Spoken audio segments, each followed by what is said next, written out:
So, no need naman to open yung cam. It's okay. Though may nag-message lang personally. But you can open it. Hi, Miss Bing.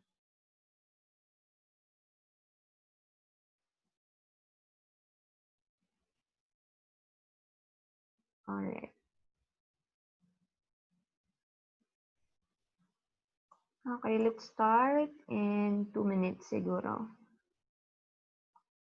Okay.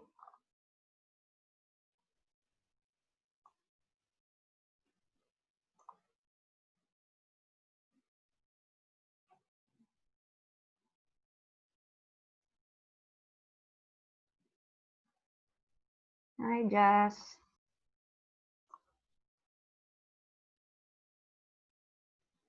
Miss Sheila.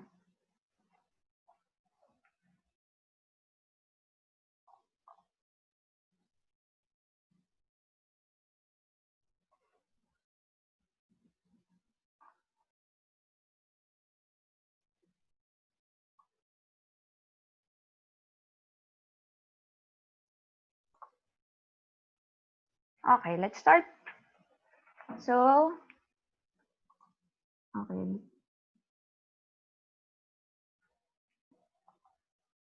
So, welcome guys. Good afternoon.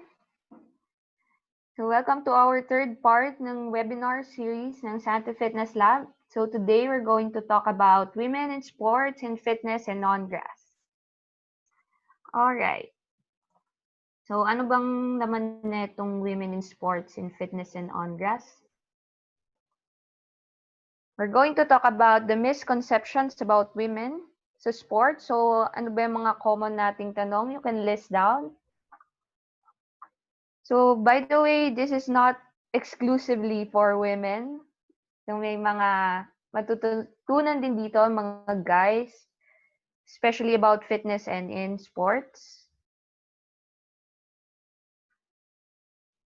Okay, without further ado, I will welcome our special guest,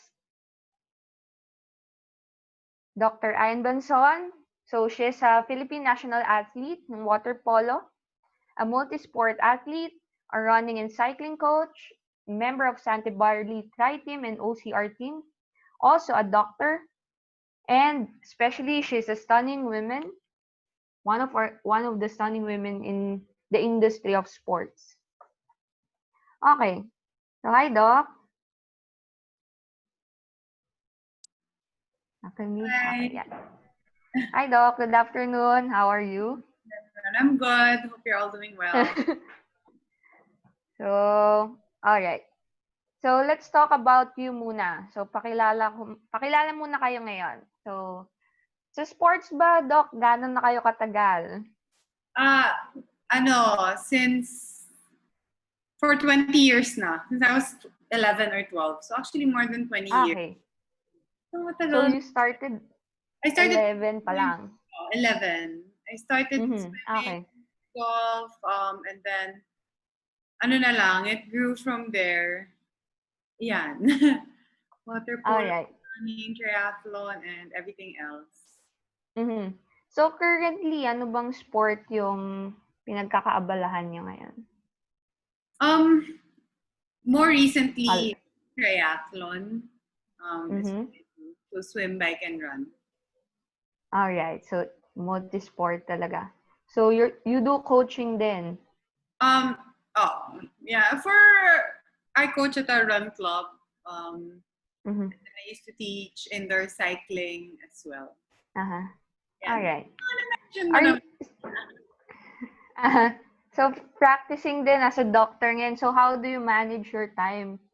Balancing sports and, being a doctor requires a lot of time talaga. When the world was more busy,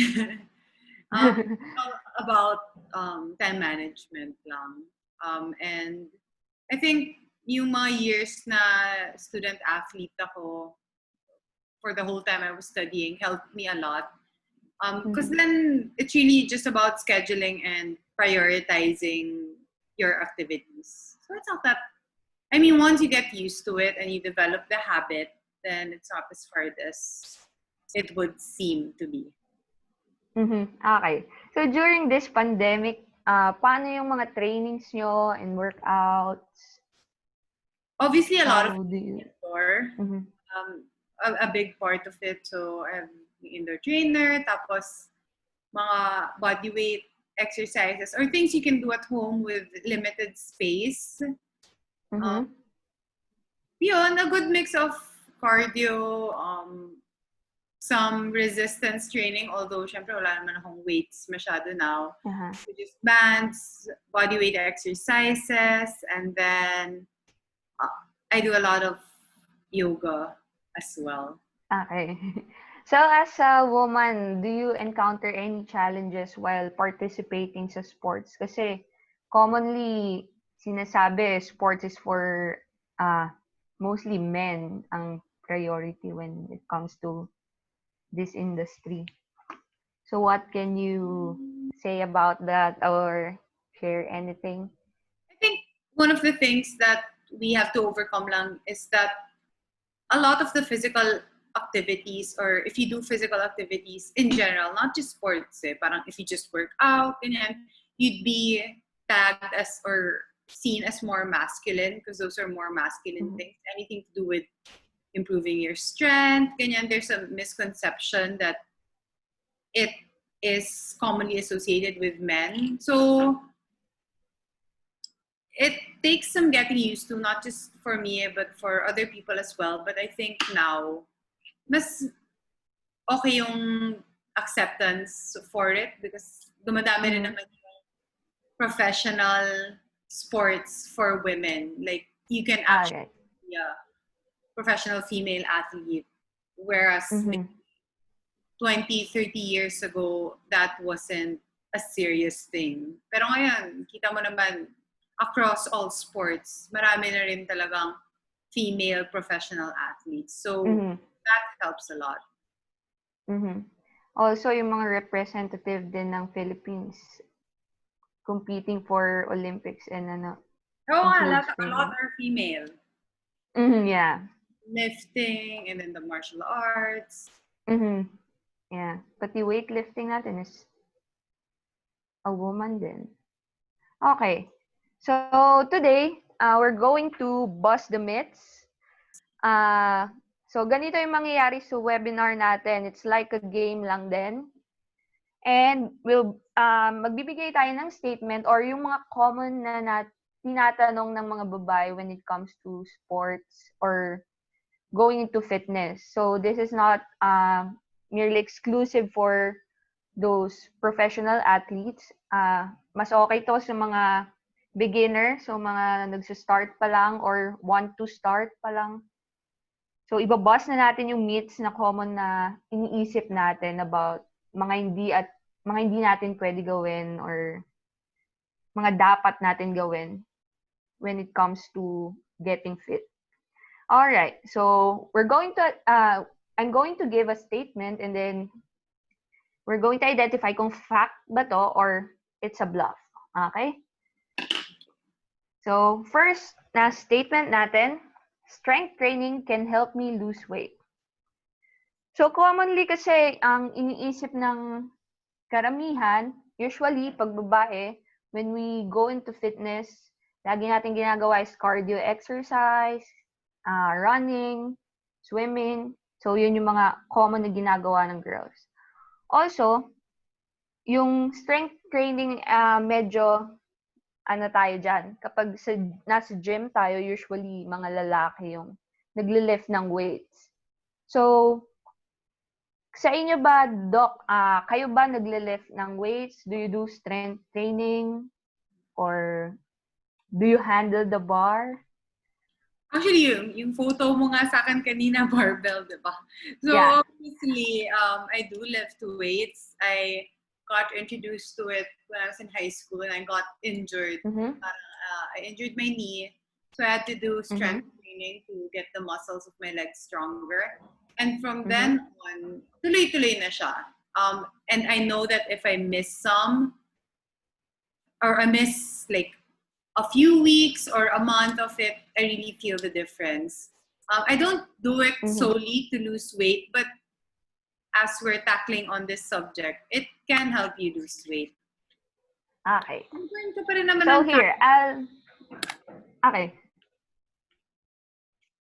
So let's differentiate muna aerobic and anaerobic exercise. So aerobic simply is with oxygen. That's the literal meaning of aerobic.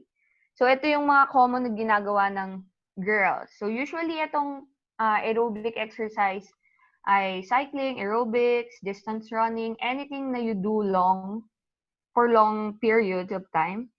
And then yung ano niya is low to moderate lang yung pace mo. Okay, so pag babae, ito yung laging ginagawa. So anaerobic exercise or yung without oxygen, this one yung short but hard yung intensity ng exercise. So dito pumapasok yung mga high intensity interval training, the strength training, body weight exercises na low repetitions. So alin ba talaga yung mas effective in losing weight? Okay. So, yung tanong natin kanina, is strength training can help me lose weight? It's a fact. So, as you said kanina, Doc, yung sinabi ni Doc kanina na she do strength training din, not merely to lose weight but also to strengthen her muscles. So, maybe sa mga girls ngayon, we can incorporate with strength training na rin with our cardio exercise to maximize yung natin mag-lose ng weight. Okay. I think for that, the misconception comes from the fact na when people do strength training, they feel like they're just gonna gain muscle and muscle has weight. So nabibigat lang sila and will not lose weight. But actually, and I know you're gonna discuss this in the next point, but you burn fat din naman eh, and then it just gets replaced by muscle, diba? So if you total that, you'd still lose weight. Yeah. Kasi mag-ano lang din. Magbabawas ng fat, then dagdag ng muscle. Okay, so statement number 2 tayo. So yung number 1 natin is a fact. Statement number 2, more muscle is equal to more calories can be burned. So is it a fact or a bluff? So let's see. So kanina sinabi natin na pag nagle-lift ng weights, we can lose weight. So most likely, this one is a fact also. So more muscle is equal to more calories can be burned. So how ba? So here, I can show you the total energy expenditure for an average young adult, woman and man.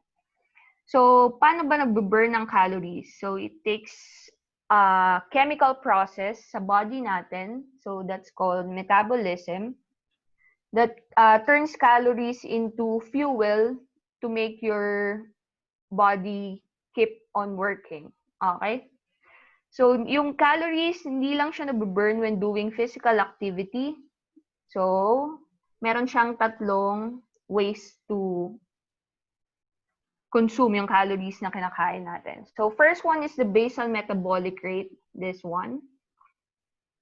So, ito yung energy na nako-consume natin or yung fuel na nako-consume natin when we're at rest. So, hindi lang naman muscles yung part ng body natin na kailangan ng fuel to work. So, we have our heart, we have our brain, we have our organs. So, sa basal metabolic rate, doon nako-consume yung energy when at rest.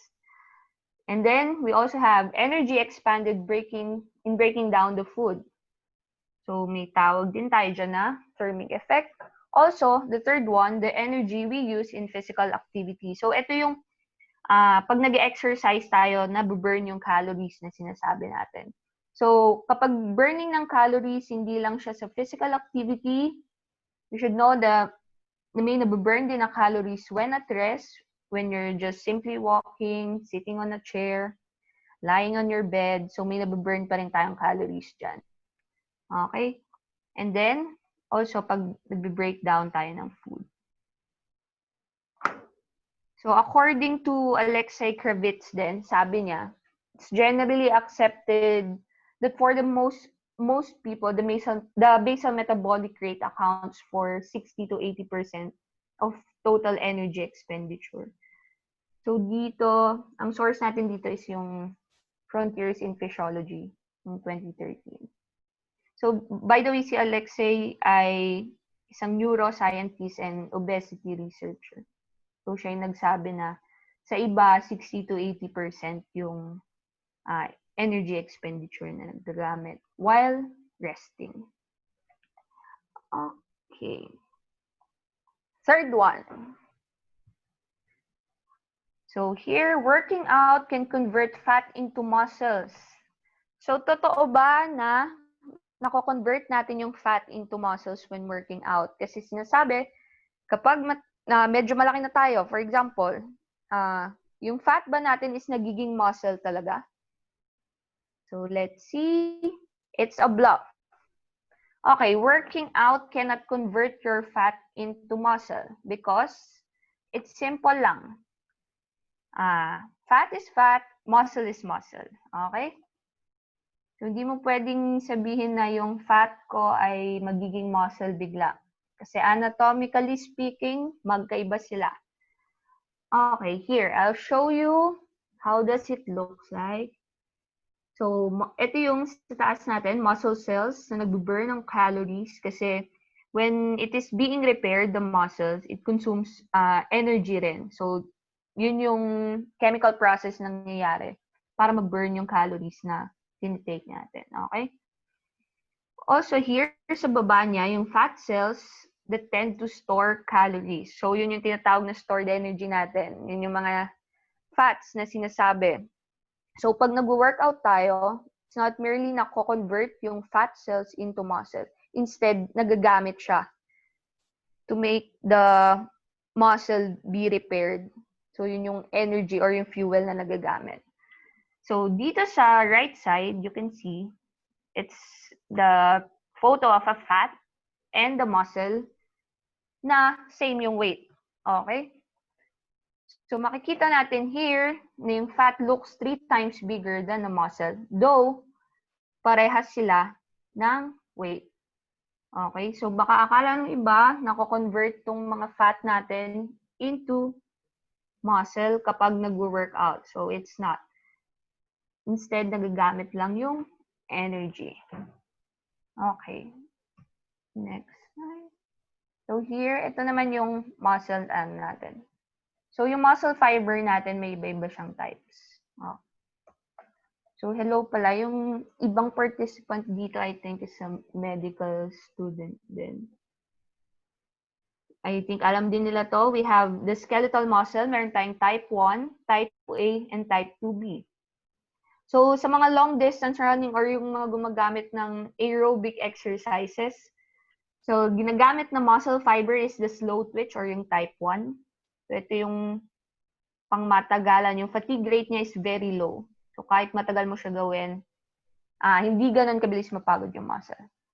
Unlike with type 2A and type 2B, na gumagamit din ng ibang energy system, so sila yung mga medium to high yung fatigue rate. Okay. Let's proceed with the next one. Spot reduction. So, ano nga ba yung spot reduction? Spot reduction is yung sinasabi natin na pag malaki yung tiyan, for example, you do core exercise lang. Puro core exercise. Like sit-ups and do Russian twist para daw lumiit yung tummy. So, let's see if it's a fact or a bluff. Okay, it's a bluff. The spot reduction. So, yung mga sit-ups, hindi yan specifically for your tummy. So, hindi natin magdidictate yung body natin kung saan sila kukuha ng energy. Okay? So, kapag nag-exercise tayo, yung sinasabi nating metabolism kanina, so yung body yung nagsasabi nun, hindi naman natin masasabi na bawasan mo yung fat ko sa arms. Yan. Instead, we can improve yung muscle natin dun sa part na yon. But, we can't say na dun lahat mababurn. So baka yung iba nagtataka na, lagi ako nagsit-sit-ups. 1,000 sit-ups ako a day, pero hindi pa rin lumilit yung chan ko. Okay, so because fat reduction is a bluff.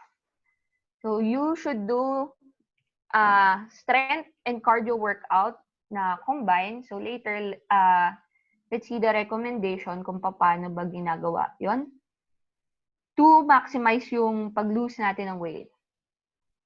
Okay, here. Sabi ng American Heart Association, ito yung recommended niyang for overall cardiovascular health. They say na at least 30 minutes of moderate intensity aerobic exercise or ito yung mga distance running, aerobics, jogging, walking, ganyan, yung mga aerobic exercise na 30 minutes at least for 5 days a week or total niya is 150 minutes. At least lang to so ito yung dapat baseline natin, 150 minutes per week ng cardio exercises.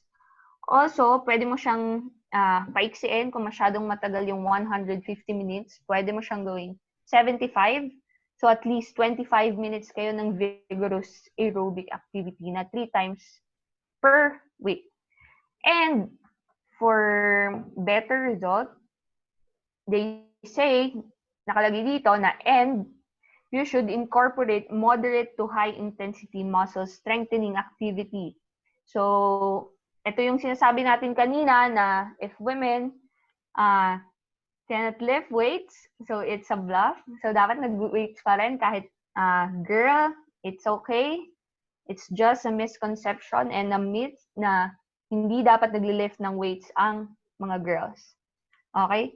So, yung ginagawa dito is 2 times a week is enough na moderate to high intensity to do strengthening workouts. Okay. Another one is for lowering blood pressure and cholesterol. Ito yung sinasabi ng American Heart Association na average 40 minutes of moderate to vigorous intensity na aerobic activity 3 or 4 times per week. So ito for lowering blood pressure. Pero yung kanina natin sinabi is for your overall cardiovascular health. Okay. So here, Doc, ano bang marerecommend mo sa kanila with your training or as an athlete, as a fitness enthusiast? Paano ba talaga dapat mag-workout? Well, as recommended nga by a lot of the health organizations, not just AHA, but like WHO, World Health Organization in general, it would vary na ganyan, between 25 to 30 minutes most days of the week. So for 3 to 4 or 5 times a week. But it's also good to combine cardio and strength workouts. So the balance is important. Like not just wag lang puro cardio, wag lang puro strength then, especially if you want to decrease fat in your body. Because fat, may predilections siya. Fat can usually nag-accumulate siya in certain areas of your body. But to lose it, you have to move your whole body, hindi lang yung area na may fat. Now, if you want to build muscle in a certain area, that's where exercises or specific exercises or strength workouts can come in na, syempre, kung puro arms lang ginagawa mo, yung muscles arms mo, lalaki rin talaga. So that's how you can increase mass or size. But if you want to cut down on it, or cut down the fat, yun, whole body talaga. And a good mix of cardio and strength workout, the balance of that would really be ideal. All right. Thanks for that. Okay. So here at Sante Fitness Lab, we're currently offering a jump start for your fitness. So we have the Live More, Do More 30-day program. So it consists of both strengthening and cardio exercises. So may kasama rin siyang Sante Pure Barley, available for just 1,950. So for inquiries or if you want to avail, guys, you can message me or chat kayo later or message ka Facebook ng Sante Fitness Lab. Okay. So, next natin, ito, medyo nasagot na rin natin to kanina. Women should lift weights too. Okay, is it a fact or a bluff? Of course, it's a fact.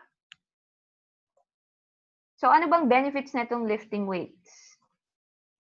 So, it helps in minimizing injuries, helps you become stable, and can control your body while moving. It helps you protect your joints, also improves your balance, builds stronger bones, and if meron tayong stronger bones, of course, we can reduce the risk of having osteoporosis, especially sa women. Ito, medyo specific siya for women kasi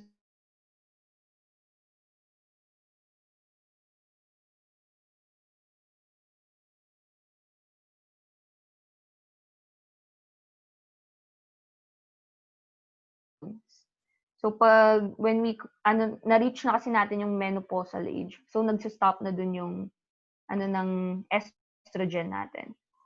Okay. So here, sarcopenia. So anybody na familiar with sarcopenia?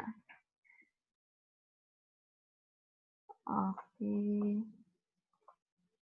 Here, meron tayong normal active na muscle. So, nangyayari, ito yung normal.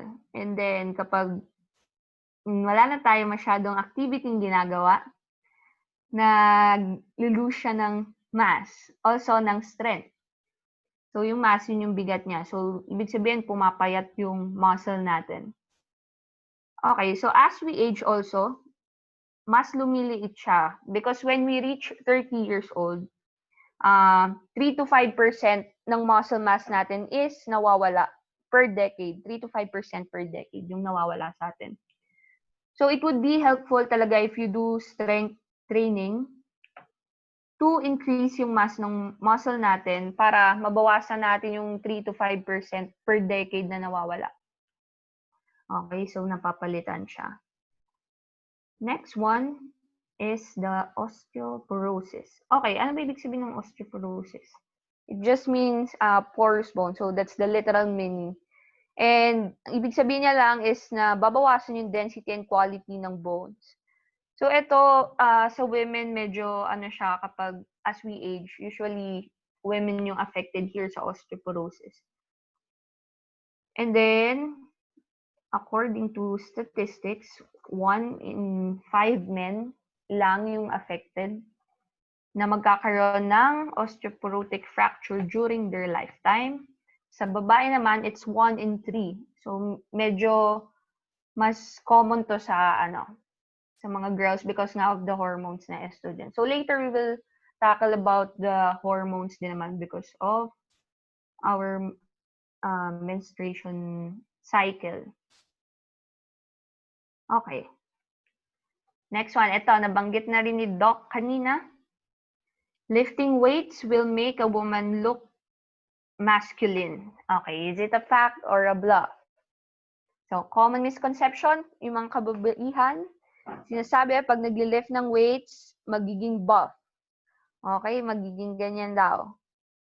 Alright, it's a bluff. Lifting weights will make, it's a bluff na lifting weights will make a woman look masculine.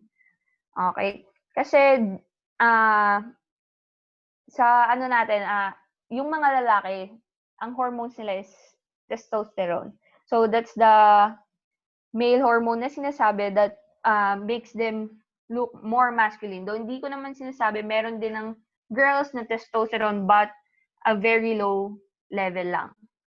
So, by knowing that, so alam na natin na mas masculine talaga pag lalaki and there's a little chance of na you will look like a man when you're lifting weights. And also it will depend on your goal or the training load na mga ginagawa mo.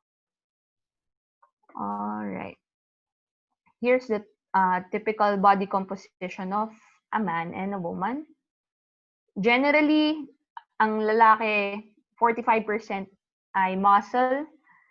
Sa girls, 36% lang. Okay, kahit mag-lift ka ng mag-lift if mas marami pa ring testosterone level ang guys.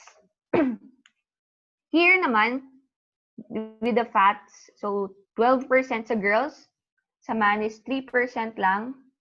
That's why we look lagi natin sinasabi na ang taba ko na and all. So yan yung mga non-essential or yung mga stored fats, 15% sa guys, 12%. This one is for a typical typical na tao. So sa mga athletes iba to kasi they have different training load. They also use their energy for trainings and muscle repair kapag pag-workout sila. So generally, ito yung body composition ng man and a woman. So here, this one is from a book, ang title niya, by Lyle McDonald. So a great PT shared this to me, the book. It's a nice book for women. Actually, ang title niya ay Women's Book, Volume 1 by Lyle McDonald. Okay. So here, sinasabi na if a woman is 150 pounds and a man na 165 pounds, so ito yung body fat percentage or yung total percentage ng fat sa body. Usually sa mga girls, malaki talaga yan kasi anatomically speaking, yung kagaya ng pinakita natin kanina. So here, mas marami talagang fat ang women. So because yung breast and the butt ay consist din ng may mga fats na nakastore. So basically sa lalaki hindi naman yung breast nila. I mean, it's pure muscle. Then sa girls kasi of course, we have different anatomy with them. Mostly sa atin ay fats. So LBM, ibig sabihin niyan, lean body mass or yung muscle. So sa 150 pounds na girl, minsan ang sinasabi niyang weight ng muscle is 117 or 55 pounds. Okay. So here's let's look sa second and third column. So same ng weight ang lalaki and babae. But then yung percentage ng fat nila is magkaiba. Also, the muscle is magkaiba. As you can see sa lalaki, mas malaki talaga or mas mabigat yung muscle mass nila. And the total fat or yung bigat ng fat sa women ay mas mabigat pa rin. Imagine, same sila ng weight, but then yung composition ng mismong weight nila ay magkaiba. Alright. So here, next one. Women can't work out while on period. So ito yung lagi ring tinatanong. So women can't work out daw pag may period. So lagi natin yan excuse. Pag mag-workout, meron kasi ako eh. So hindi ako mag-workout. So is that a valid reason to not work out? Let's see, is it a fact or a bluff? It's a bluff. Okay, women can't work out while on period. That's a bluff. So ibig sabihin, kahit may period tayo, we can still work out. Okay. Let's see. I think pag ganyan, what the common thing that girls are not comfortable with is yung pain then that's associated with the period. But if it's a strict question of pwede ba or hindi, pwede. Hindi naman siya bawal. Yung parang just prefer not to because they're not comfortable. But usually, that's not the whole time naman na meron ka na you're in pain. Eh. It's usually a day. Okay. Sometimes iba wala talaga. Walang symptom. They just have their period. So that's perfectly okay. Okay. So, meron palang mga magtatanong yan. So, yung for the other questions, you can list it down muna. Tapos later, magkakaroon tayong question and answer portion. Alright. So, it says here, women can recover faster than men. So, totoo ba yon? Na mas mabilis tayong makarecover when working out?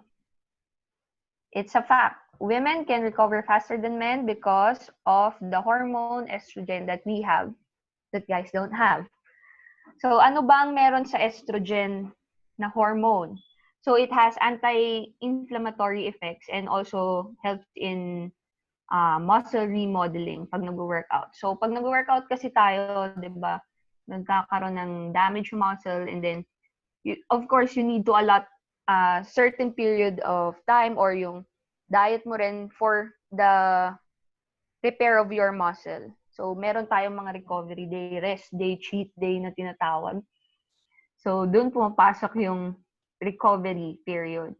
So, here, ito lang yung medyo explain ko sa inyo kung bakit pwedeng mag-workout yung mga girls pag may period. Alright. So, may papakilala ko sa inyong, papakilala ko muna sa inyo yung mga hormones na meron tayo. Of course, we have sige, simulan natin dito sa estrogen. Estrogen, ito yung sinasabi female hormone na nakakatulong sa recovery ng muscle.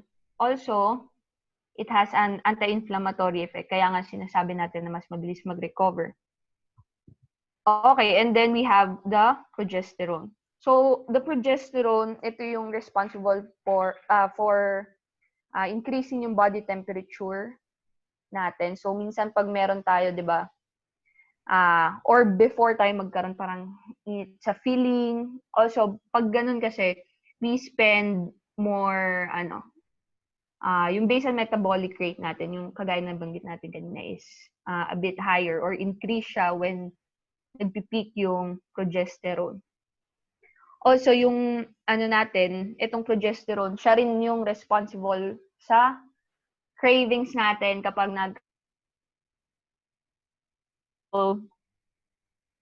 sa women na may cravings. So, PMS yung kung tinatawag natin usually na before magkaroon, sobrang takaw natin. So, it's because of that progesterone na hormone natin. Since it consumes, so increase nga yung metabolic rate natin. So, definitely, we feel hungry or parang drained or pagod. So, yun yung nafe-feel natin kapag nag-peak siya. Also here, yung isa nating hormone is yung testosterone. So, ito yung male hormone na maliit lang yung percentage sa atin. So, itong testosterone, ito yung responsible for yung masculine na characteristics. Usually, ito rin yung hormone na responsible pag nagkakaroon tayo ng acne before magkaroon or nag-i-increase ng body fat sa belly. But then, this testosterone also nakakatulong sa atin in improving yung athletic performance natin. So, hindi ko binabaliwala yung testosterone kasi yun din yung nakakatulong sa atin to improve our athletic performance. Okay, here, sa menstrual cycle ng girls, so alam naman ng karamihan na ang natin, menstrual cycle ay 28 days. So, pag yung mga nagtatrack dyan ng menstrual cycle, so usually after 28 days. So, breakdown lang natin. We have two phases, the follicular phase and the luteal phase. We also have the early follicular, late follicular, early luteal, and late luteal. Okay, here, makikita nyo sa graph. Ito, dyan nagpipeak yung natin. Yung, here, makikita nyo kung kailan nagpipeak yung hormone. Alright. So, let's make it simple. This is just, itong 1 to 28 na to, it's just the number of days. So, sa early follicular phase, dun pumapasok yung pag meron talaga tayo, yung actual na meron. So, that's usually 5 days, sa iba 7. Sa iba 3 lang, yung 3 days lang malakas yung menses nila and then yung mga pahabol lang din sa konti. So, let's make it average na 5. Kunwari, 5 days. Natin. So, follicular phase, mababa, you can see here na mababa yung estrogen natin and yung progesterone. So, dito, di ba, pag meron na tayo, di ba, progesterone is yung responsible for the cravings. So, pansin nyo, kapag meron na kayo, hindi na tayo ganun nag-crave. Usually, bago yan magkaroon. And then, the estrogen level is also dropped din here. But, it will start to peak na. Kasi paakyat na siya sa late follicular phase. So, after the week you have period, nagpipeak yung estrogen. So here, sa pag nagpeak yung estrogen, di ba, it's responsible for muscle repair or the anti-inflammatory effect. So yung tolerance sa pain is medyo mataas din.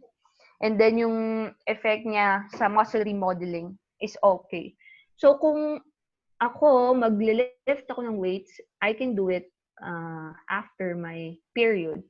Here. So, you can see na nagpipeak yung estrogen. So, maximize ko na mataas yung estrogen. I can work out kasi my body can repair itself faster than yung usual kasi dito mababa and here din. So, mas mababa siya. So, nagpipeak siya talaga sa late follicular phase. Okay, here yung progesterone is maintained in a bit na aakyat. Maintain yan. Medyo same. The testosterone is the same then. Also here sa sa luteal phase, dito tayo mag-focus. Dito tumataas si progesterone. So sa early luteal phase or yung mga pang 15, 16 to 21 to 20 and so on and so on. Yan.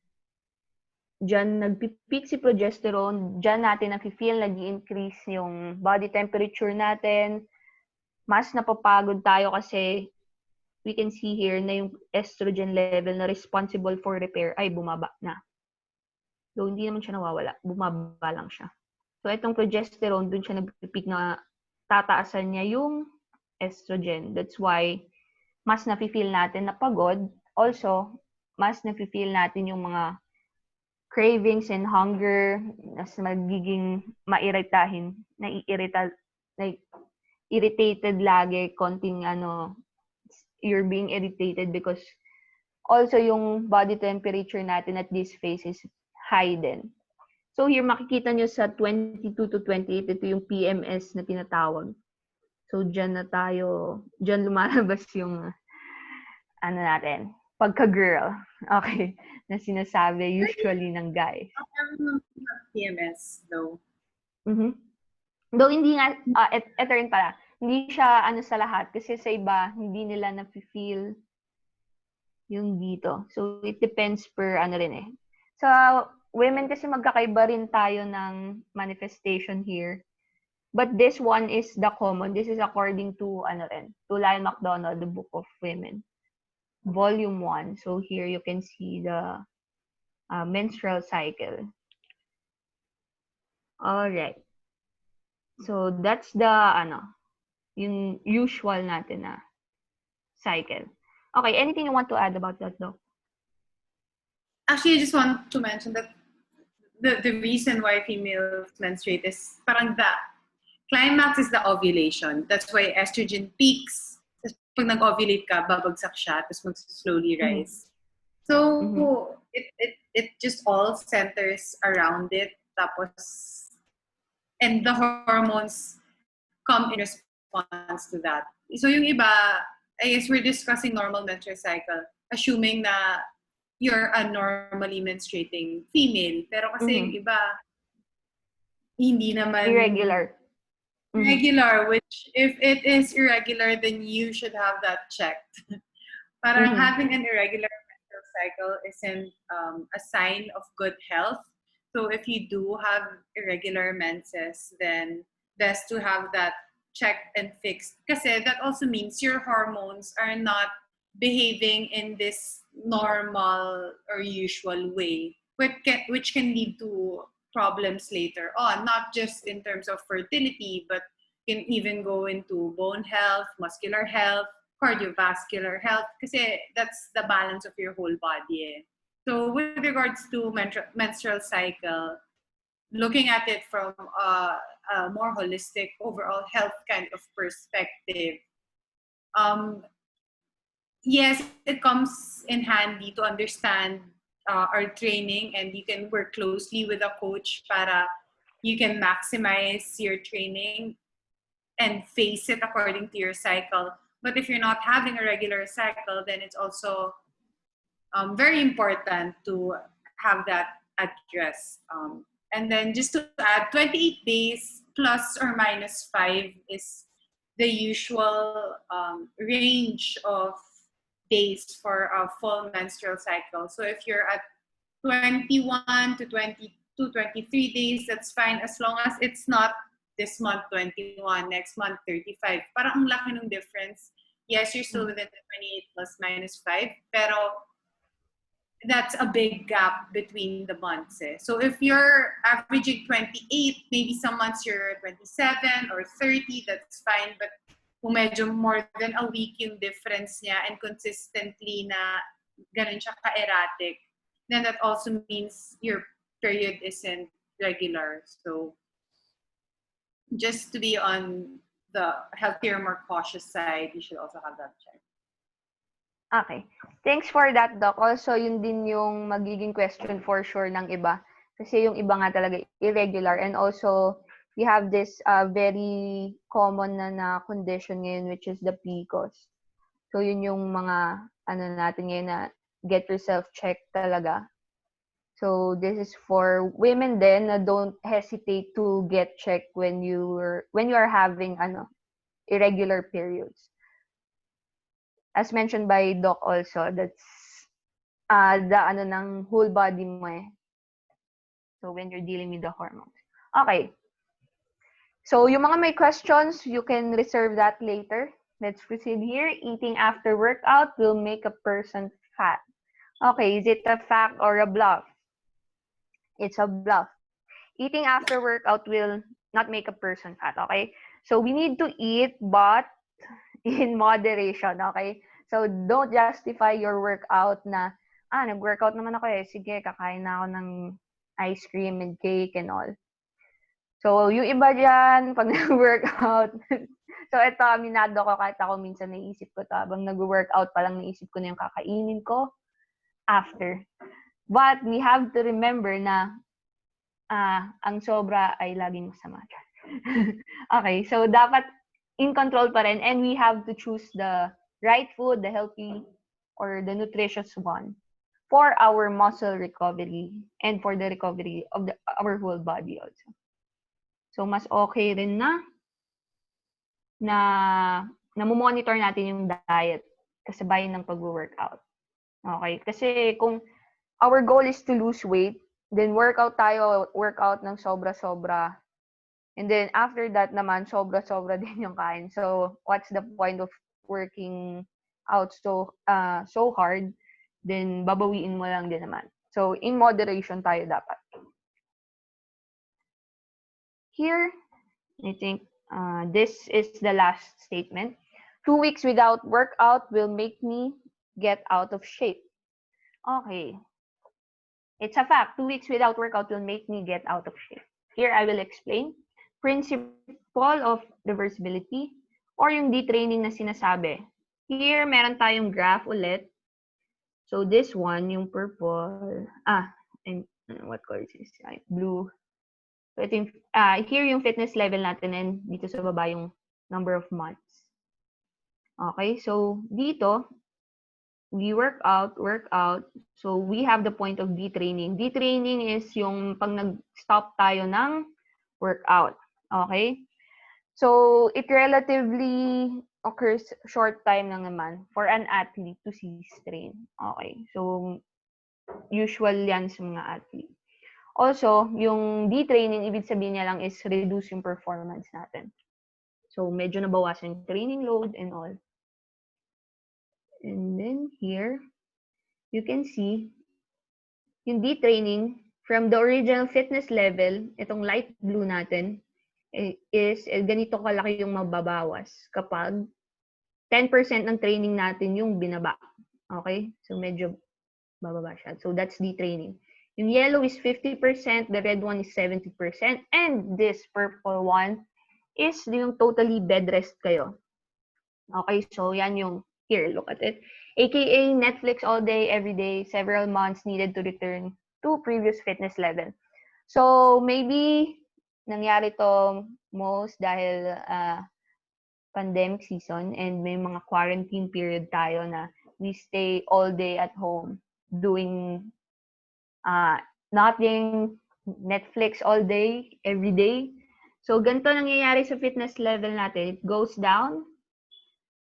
And then as you can see, pag itong points of retraining or yung green one, so pag 10% lang yung binawas nyo, ito yung retraining natin. So konti lang, pwede na kayo ulit bumalik dun sa dati yung fitness level.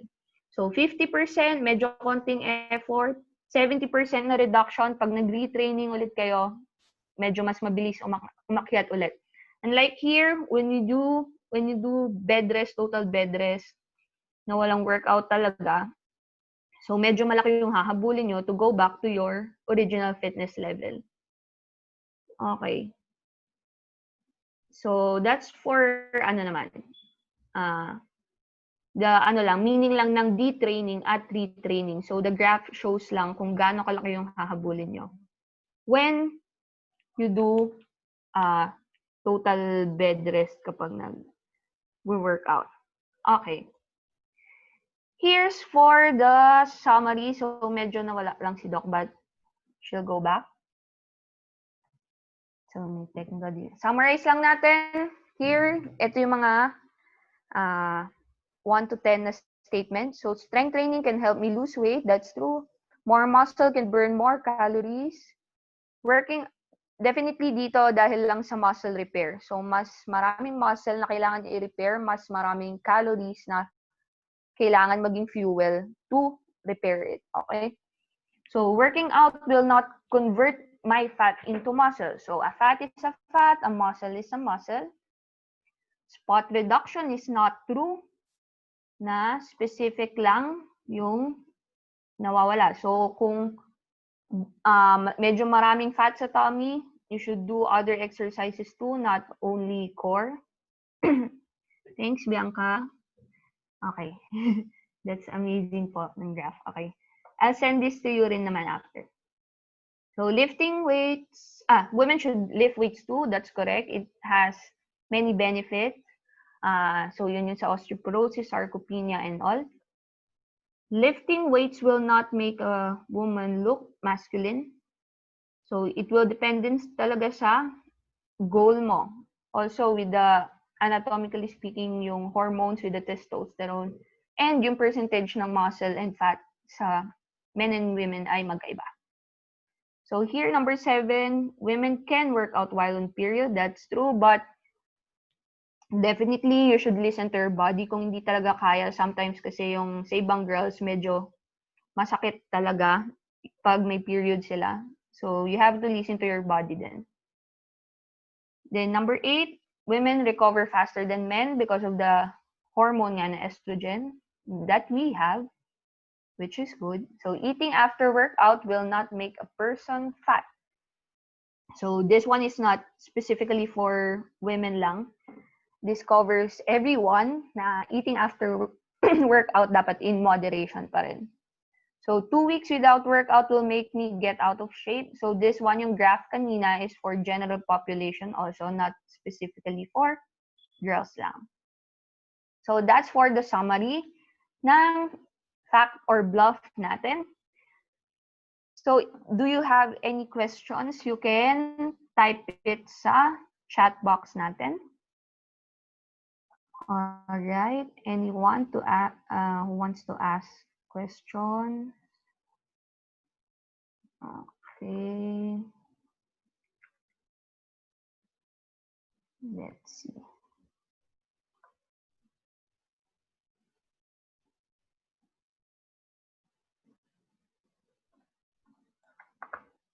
Here.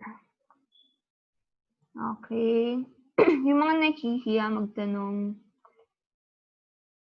you can ask private questions. You can send it to me or to Doc. Here. From someone. Kasi nag-message siya privately. Okay. Kung magli-lift po ng weights pero wala po kaming weights dito sa bahay, ano pong pwedeng gamitin? Ilang reps and sets po? Okay, this one, sa lifting ng weights, kapag, okay, wait, nawala.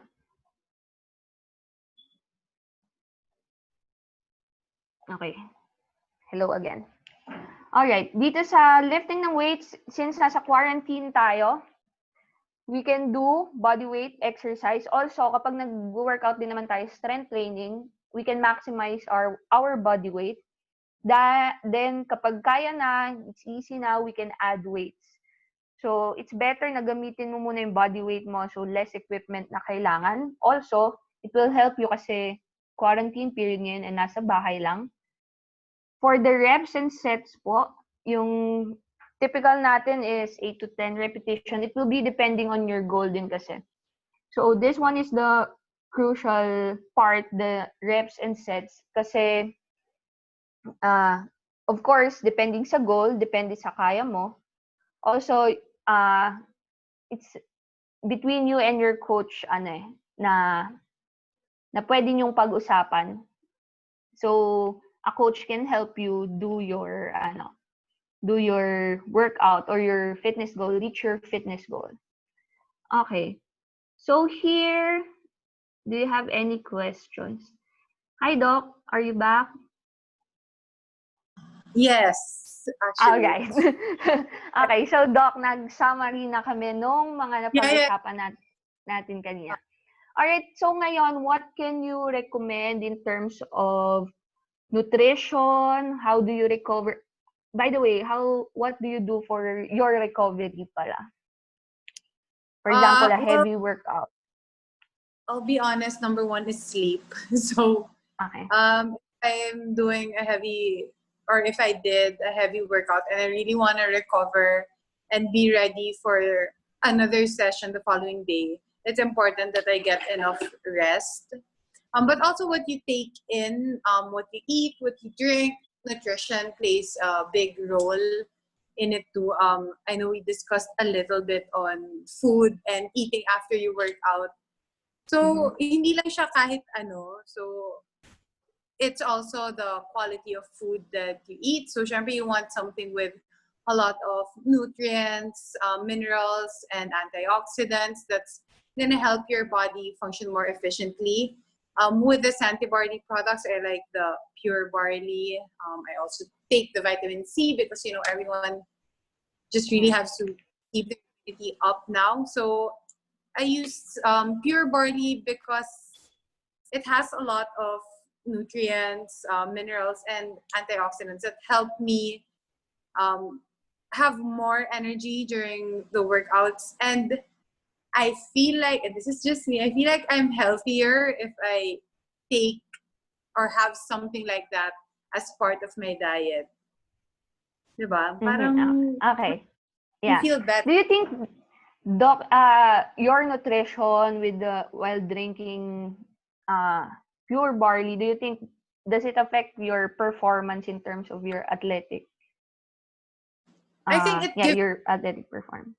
It gives me the nutrients that I would need to stay healthy and therefore perform better. I also like the fact that it helps me move my bowels more regularly. So it has fiber, and for me, big thing siya. Make me feel less bloated. So that's a good parang indication, or I feel good, and then when that happens, I know I'm gonna be able to push more and perform better. Okay. So here's another question, Doc. How many do you take in a day yung pure barley juice? I take the juice once lang. Once or twice would be more than my usual. So if we're going with usual, once, and then just, I know it has its own vitamins and minerals, but I still take the vitamin C with it too. Okay. So, Doc, ano ba to? Pure juice nyo ininom, or do you, hinahalo nyo ba sa shake nyo? Sometimes pure or I mix it with almond milk because I don't take a lot of cow's milk. So usually almond Mm-hmm. milk, it's good. It tastes like matcha. Diba? Ah, okay. Yeah. If I mix it, it's really good. Mhm. All right. So, any other question from the audience? I think Wait, no let me, more. how do I check that? Okay. Meron pa ba? Sa May chat. nagtanong. Wala na. So, baka may nag-private message sa inyo, Doc. If ever Wait, meron. I think sa ah, akin na ask na lahat. okay. Ako din. I'm good. Okay. Okay, you're good. So, here, by the way, Sante Fitness Lab goes online in accordance to the quarantine period na yung gyms natin ay bawal pa mag-open. So, Oh, Sante sad. Fitness Lab decided to go online. All right? So, we have here the one-on-one fitness coaching for your fitness goals, or if you want to, if you don't know what to do kasi syempre wala tayong weights ngayon commonly sa bahay. Then, kung usually dati we go to the gym for the weights and for the strength training. So, ngayon, you can ask our fitness coaches for alternative exercises. Okay, Like we you. also offer, yeah. Okay, kagaya nung nag-ask din kanina. So, yung usual na ano, kasi wala nga daw siyang weight sa bahay. Then, we have online physical therapy consultation then. So, if you have any referral from the doctors or difficulty with your movement, so you can avail our physical therapy service online. Also, with your nutrition consultation with Coach JJ. So, he's our certified nutritionist by the Canadian Academy of Sports Nutrition, sorry. So, sa kanya kayo magpapa-assess if ever you want to consult for nutrition consultation. So, we offer that online too. So, we have 3 services. So, fitness training, one-on-one coaching, physical therapy, and for your nutrition consultation. And yung kanina natin na live more, do more para naman sa mga, it's a jump start for your fitness. So, it's a 30-day workout with a pure barley na kagaya ng iniinom ni Doc. So, sa kanya, inahalo niya sa drink niya with the milk. So, yung live more, do more natin is, it consists of the pure barley, 1 box kayo nun, and then you have a 30-day program. You're also going to have a 30-minute consultation with the coaches. So, definitely, you're going to meet one of us sa amin dyan sa tatlo. So, kung sino yung matapat sa inyo, and also depending on your goal. Kasi Coach Jack is handling the fitness training. So, I'm handling the physical therapy, and Coach JJ handles the nutrition. But definitely, don't worry about the ano naman kasi everyone is a licensed physical therapist here at Sante Fitness Lab. So, you can book your sessions you can text, send a message, email sa inquiry at Sante Fitness Lab, or message sa Facebook, or just simply message me here or sa email. Also, the Live More, Do More is yung 30-day program natin ay available for 1,950. All right. So, anything that you want to add, Doc? So, I would like to thank you for your time, for spending an hour Thanks, everyone. explaining. Mm-hmm. Yeah. All right. Uh, So, thank you, everyone. Then, yes, Doc. no, I was just gonna, if you have any questions, just, you can always message me Yeah. or mail Okay. to me. But I hope everyone stays active and keep your health at an optimum level because that's our number one defense right now. Mm-hmm. Yeah. So, thank you everyone who joined. So, thank you yung mga nandito sa Zoom and also nasa Facebook natin dahil naka-live tayo ngayon. So, thank you, Miss Bing. Thank you, Francis. Thank you, everyone. Thank you, Bianca. To everyone who attended, thank you very much. So, just expect an email na lang containing the information about our webinar. So, you'll receive it maybe later or tomorrow. Okay? So, thank you guys. Thank you everyone. Bye. Have a good Bye weekend. guys. Have a good weekend. Oh, it's Friday nga pala. Happy Bye. weekend, guys. Thank you. Bye.